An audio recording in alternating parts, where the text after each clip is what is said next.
بسم الله الحمد لله والصلاة والسلام على رسول الله. Assalamu alaikum wa rahmatullahi wa barakatuh. Your Excellency, the President of the 77th Session of the United Nations General Assembly, heads of states and governments, Excellencies, ladies and gentlemen, all protocols observed. It's a great honor and privilege to address the 77th Session of the United Nations General Assembly here in New York today.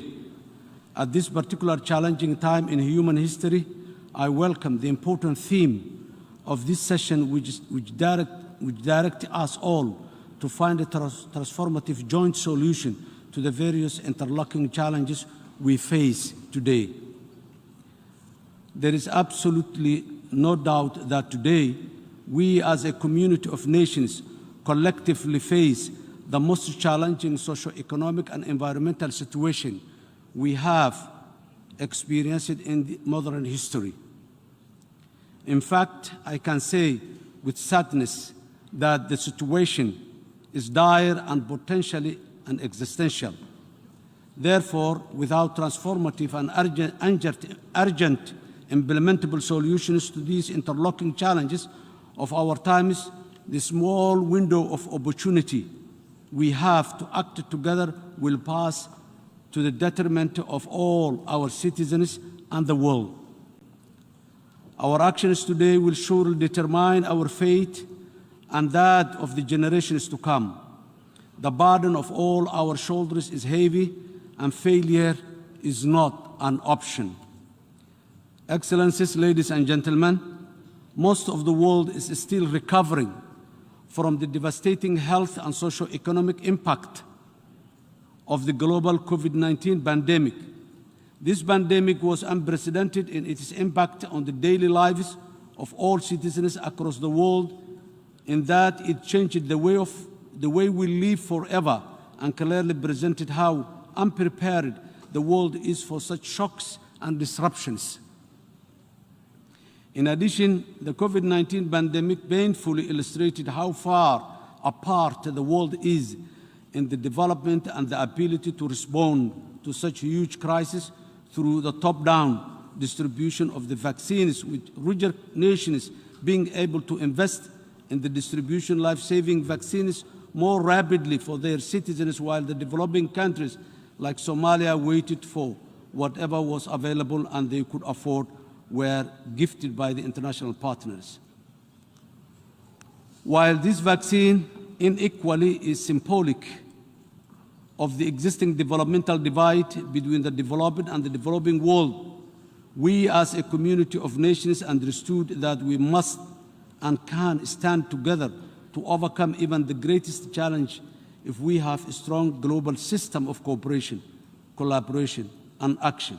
In this regard, Somali federal government is grateful to all the dedicated medical professionals on the COVID-19 frontline and bilateral and multilateral partners who supported our national effort to vaccine our people and provide protection for their livelihoods through the difficult COVID-19 crisis. Today, we must ensure the global inequality of the COVID-19 vaccine is not replicated with the looming food security crisis. Our world is becoming less secure through recurring conflict and increasing international terrorism and the destructive impact of the climate change. I cannot prioritize between these three interlocking challenges because they are equally as dangerous and directly harmful. Any progress we made anywhere in the world on achieving the vital UN Sustainable Development Goals by 2030. In fact, these complex and interconnected crises are the drivers of today's unprecedented international humanitarian crisis: food insecurity, rapid urbanization, and the burdensome international cost of living crisis, which is pushing most of the world's population into a poverty. Indeed, we are at the unbearable juncture in human history where citizens are looking to their respective governments and international multilateral system to provide meaningful policy response which are anchored on transformative and sustainable solutions. Accordingly, we as a community of nations must be more optimistic and work even more closely together rather than retreat to nationalistic isolation, which does not and cannot serve our global citizenry in this new age of interconnectivity and interdependency. In Somalia, we are working tirelessly to transition from over 2 decades of devastating conflict, droughts, famine, and developmental stagnation to a new age of stability, progress, and prosperity. However, despite our continuing effort, Somalia and its resilient people are facing some of the most complex and interconnected crises in the world. The crises include ongoing regional droughts, which is directly threatening the lives and the livelihoods of Somalia's most vulnerable communities. In fact, our government has called on all its business community, diaspora, and international partners international partners to work with us to do everything possible to avert a possible looming famine. We urge all our partners to heed our call and work with us to provide immediate support and relief to the most affected communities. In the long term, we must collectively work together to ensure that we mitigate the acceleration of the dangerous and costly climate crisis through meeting the commitment to invest in and adequately finance climate adaptation in most affected and vulnerable regions of the world, including sub-Saharan Africa. Key areas of investment must be sustainable water management, biodiversity protection to enhance food security, climate-smart agriculture, resilient infrastructure, and most investment in renewable energy. In Somalia, for the first time, we've established a new Ministry of Environment and Climate Change to lead on the urgent process of addressing the devastating impact of our national and regional environmental deterioration. Somalia is caught between floods and droughts annually owing to climate change and poor infrastructure. Our people, who have a long tradition of living harmoniously with the nature and parallelly contributing to poisonous emissions warming the earth, are the ones that are paying with their lives today. We are therefore taking the matter of protecting our environment seriously because we know climate change is real and we are living with the evidence of its painful and destructive reality today. We also know that Somalia and the rest of the world cannot develop sustainably without the global climate crisis being jointly addressed quickly and effectively, because our whole way of life and most importantly, job-creating productive sectors of our economy, including agriculture, livestock, fisheries, and the wider blue economy, depend on the climate. Excellencies, ladies and gentlemen, terrorists are making our world less safe by the day. Terrorism remains a persistent and complex challenge which both contributes to and exacerbates all other crises, including food insecurity, displacement of people from their homes, and climate change. Terrorists have no religion or human values. They are violent criminals who seek to simply terrorize innocent people. We must continue to stand up to them with all our collective strength and effort. Nowhere in the world has there been an example of terrorist organizations succeeding against a united governments and people, let alone govern justly as they falsely claim. The most important lesson we have learned in the long modern war against international terrorists and the terrorism is that neither can be contained or degraded. They need to be comprehensively defeated wherever they are. In Somalia, we are actively fighting the terrorist group called Al-Shabaab, who are Al-Qaeda affiliate, and ISIS separately. Both are criminally misrepresenting the beautiful and the peaceful Islamic religion and values to destabilize the region, and in the process terrorize the Somali people and their brothers and sisters in the neighboring countries and across the world. In recent weeks, the unprovoked violent and senseless actions of Al-Shabaab against innocent civilians across Somalia has highlighted the urgent need for an expedited common national and international response to defeating them on a permanent basis to advance regional and global security. At the height of the humanitarian crisis, this group, which falsely claims to be Islamic, blew up desperately needed water wells, water catchments, banned transport, carrying food, and killed innocent people who were already struggling to live because of the impact of the severe drought in our country today. This is the true criminal and despicable face and intentions of the terrorists and terrorism. On our part, the Somali federal government and its federal member states, with the direct support of our brave and resilient people, are responding by challenging and defeating terrorist groups in major localities in which they still remain some parts. The Somali people have begun to organically rise up in support of their government's call to defeat themselves and their nation from the evils of terror.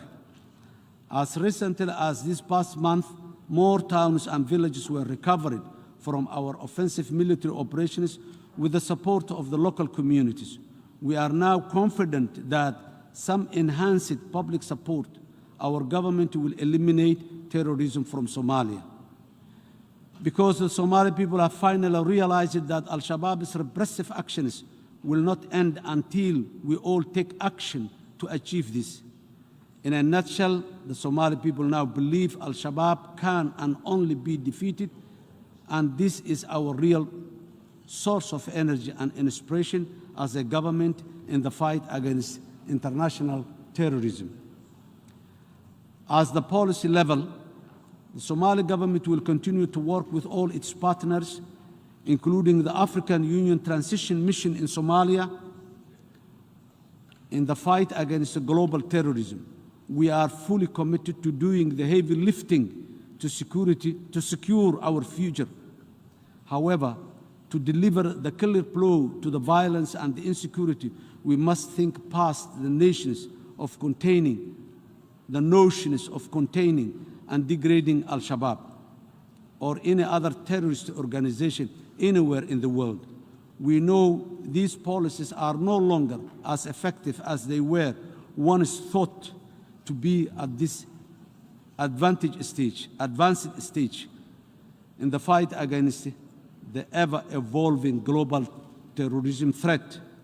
Instead, we need to focus all our joint effort on Somali government's new strategy of military, ideological, and financially challenging terrorism and terrorists to ensure that they are comprehensively defeated once and for all and quickly. Furthermore, the Somali government is sincerely committed to working with all the partners to effectively train, equip, and sustain its armed forces with the view to ongoing forward fully. That is the only long-term sustainable solution for stability and progress our country and the region and the world at large. This effort is Somali government is paying within the complex network of challenges of the climate change effects and the poverty at the present.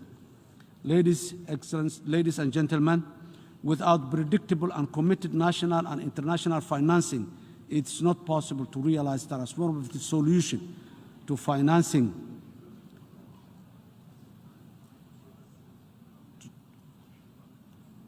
It is not possible to realize transformative solution to the interlocking challenge we face today.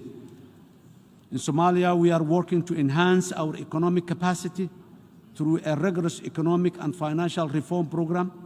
This will strengthen Somalia's economic fundamental, improve public financial management, and mobilize more urgently needed domestic resources to respond to the crisis more sustainably and swiftly. We are very much grateful for international financing organizations like the World Bank and the IMF, who is supporting Somalia to make a real reform, economic and financial reform. However, given Somalia's fragile economic situation as a recovering post-conflict state, financing global development priorities must be underpinned by a common international commitment to support countries like ours with more concessionary financing, capacity building, and investment in all areas that can strengthen resilience to today's multiple crises, including climate change, security, and the provision of social protection for the most vulnerable in our societies. We must also facilitate and promote private sector investment and participation in overcoming these challenges to transition from simply what is now referred to as a corporate social responsibility to common social prosperity, in which we all contribute our fair share, and our governments must facilitate and improve further the enabling environment necessary for that private investment. In conclusion, there is no escaping the global vicious cycle of complex and interconnected crises which challenges our citizens and the wider world. More worryingly, they have become repetitive and without strong bilateral, multilateral, civil society and private sector partnership, they cannot be addressed effectively anywhere or by any single nation or geographic region alone. In the absence of urgent and effective joint action starting today, the dream of achieving the UN Sustainable Development Goals by 2030 will remain just that, a mere distant dream. On our part, the Somali government is committed and determined to defeat international terrorism with all our international partners, tackle extreme poverty, raise the environmental consciousness of our population, mitigate the worst of the climate change impact, and rebuild an inclusive, resilient, and people-centered society and economy through our successful ongoing socio-economic reform program. These are the basis for the transformative solutions that will help us mitigate and overcome the interlocking challenges that our nations face today and pave the way for a future progress and prosperity. The most important lessons we learned from dealing with the multiple complex and interconnected crises in Somalia is that we must not always be behind and plan for and respond to the worst cases of emergency. When we have many early national and international warning systems in place, it's better and more just and prudent to plan ahead and focus on building resilience by finding and financing durable solutions that help to deliver sustainable development for the most vulnerable across the world. In Somalia, we have a wise saying, and it is, one finger cannot wash a whole face. If we work together sincerely, collaboratively, as a community of nations, no challenge, no matter how big it is insurmountable. I thank you all.